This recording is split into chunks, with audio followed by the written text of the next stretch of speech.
Hello everyone.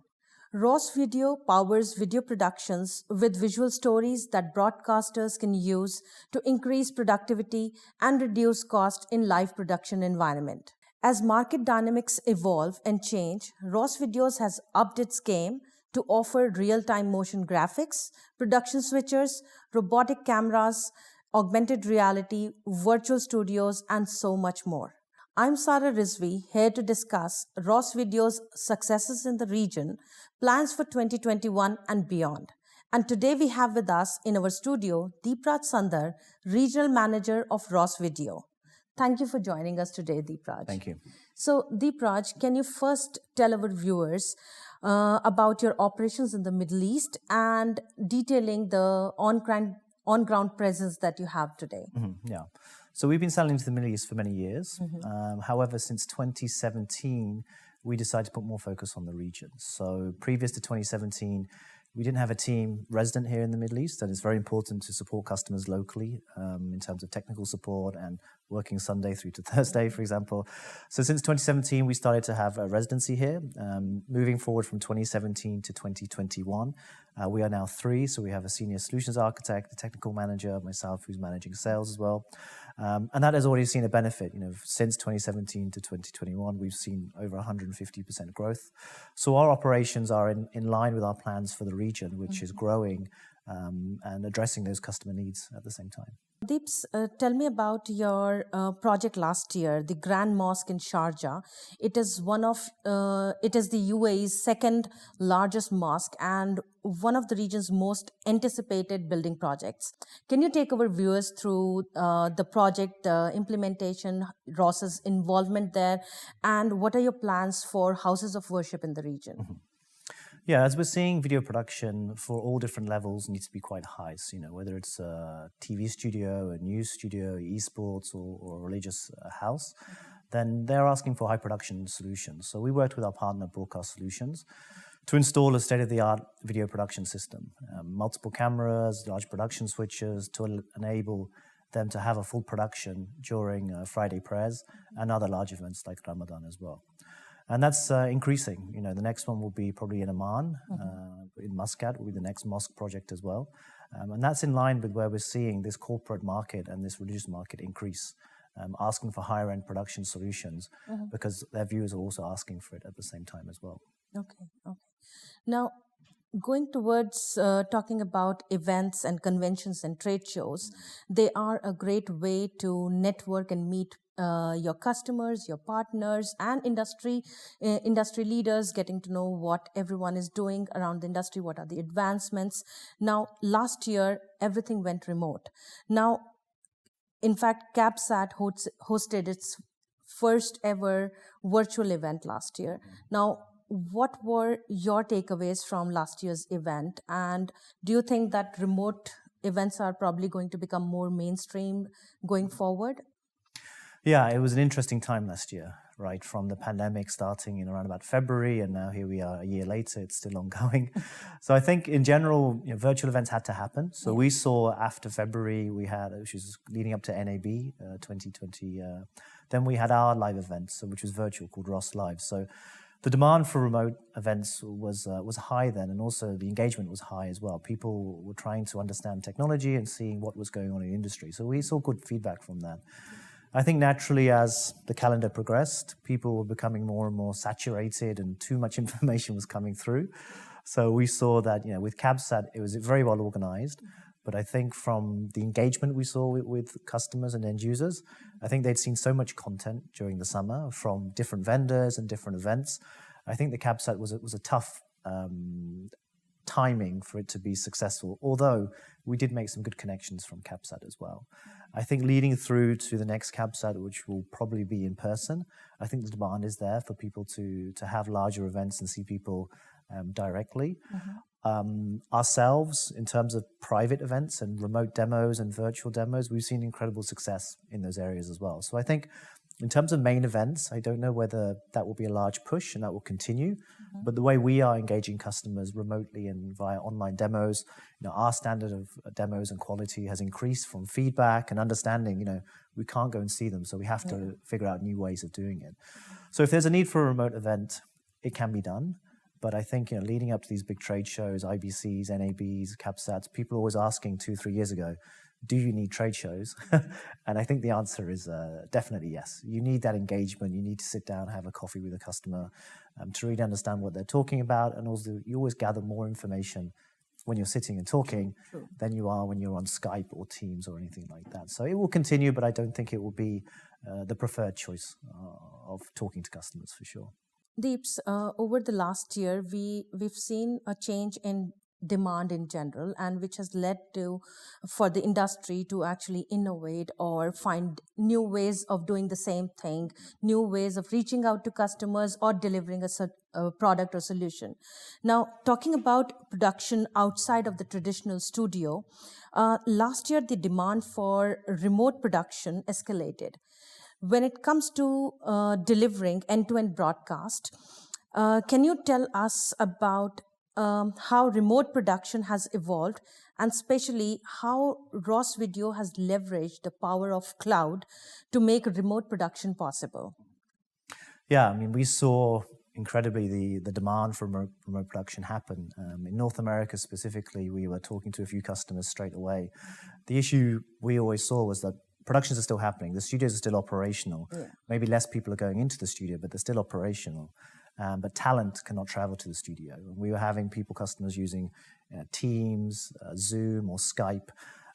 So what we did was brought up our own solution called Interstellar, which is a professional production remote talent contribution tool. So when we started designing that very quickly, it was a reaction to the market, and that's been very well received as well. And any type of remote production which needs some sort of high quality skills and high quality production use, you need to make sure that the talent who's being involved in that production has the same experience. Yeah. So, if you're used to coming into the studio, you're used to talking to the gallery people through your comm system. You're used to seeing videos where you're talking about content or an event, for example, at the same time as well. So that remote production, I think, it was happening anyway. Mm-hmm. So the market was changing to enable remote production, and the technology was there. But this event of the pandemic actually just forced it forward and brought it to market a lot quicker. And we saw that with a lot of different vendors, us included at the same time as well.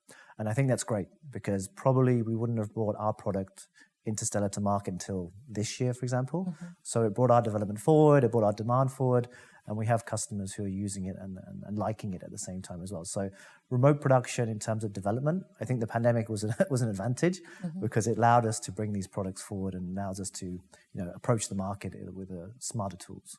Like you mentioned that the pandemic allowed you to bring forward more different products and solutions to the market. Now, can you talk about some key solutions that Ross Videos has introduced into the market in the past year and what it means for the industry? Yeah. So we had two. So as I mentioned, Interstellar was probably the main one. So this allows talent who are traditionally coming into a studio like this to remain at home, mm-hmm. and then rather than logging on to typically a Zoom or a Teams or a Skype interface, we provide them with a production portal. So it's just a website. We have access to their web camera, but we allow them to be able to talk to the production team in the studio.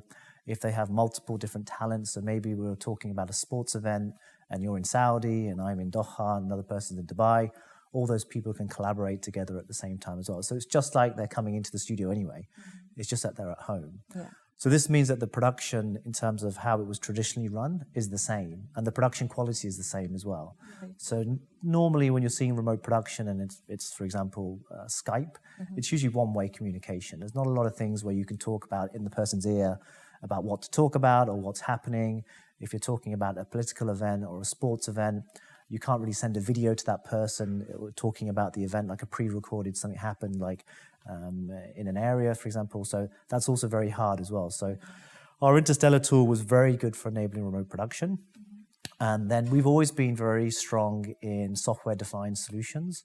So traditionally, you'll have a hardware platform, which is physical.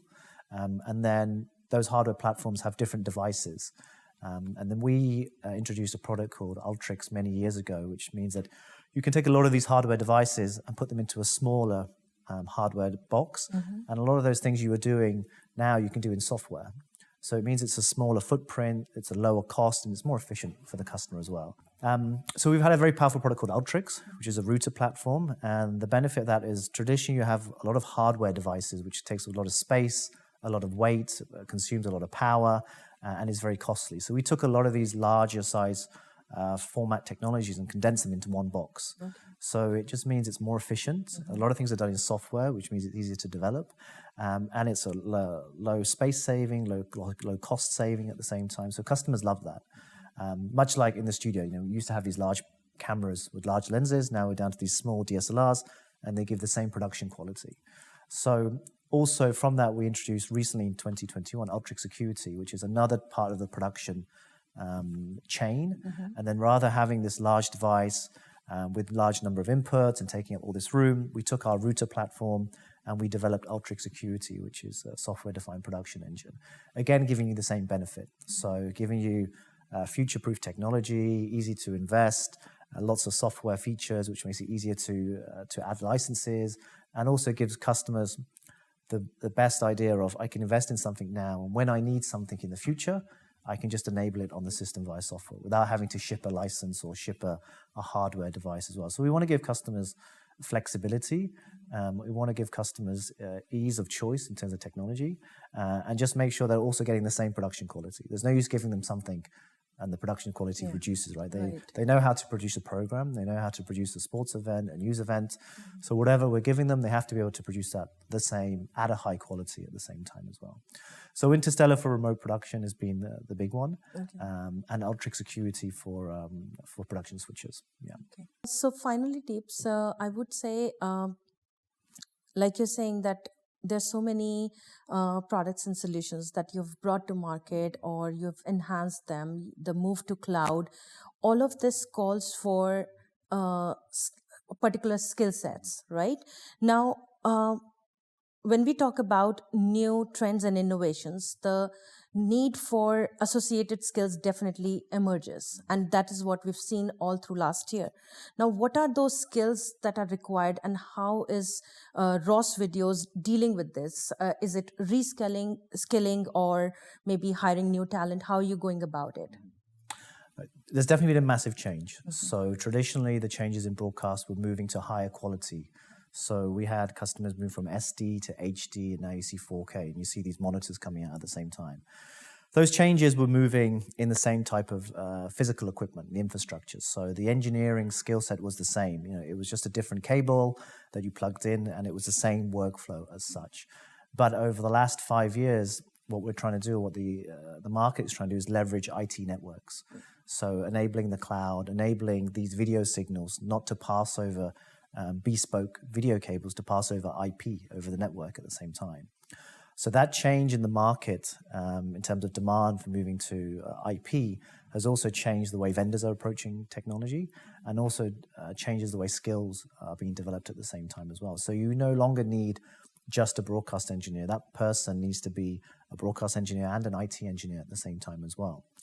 So the changes which we have made internally actually mirror the changes that customers are making internally. Recently, my engineer here in the Middle East has been promoted to a European specialist for IP, because the demand for IP has increased so much. We need someone focusing on that technology and on those areas as well. And that's the same for customers. Bloomberg was the recent one, a Shark here news, which went live recently. That's a full IP studio, and their skill set also has to change with that at the same time as well. So as we see customers moving to cloud not so much in terms of the skill set, because it's not as dependent on specific IT technology, but the movement to IP, definitely customers are having to reskill. We are having to reskill. We're having to learn how to sell differently because the technology is different. So this has been a huge change, probably the biggest change we're seeing in the industry for a very long time. So in order for customers to move forward and embrace these changes, they also need to reskill as well. We're doing that, and we see customers doing that at the same time. Thank you so much for your time today, Deeps. Lots of insight into Ross Video, your operations in the region, your move to projects in Oman, and we look forward to hearing more from you. Yeah, thank you very much. Appreciate it. Thank you. Thanks.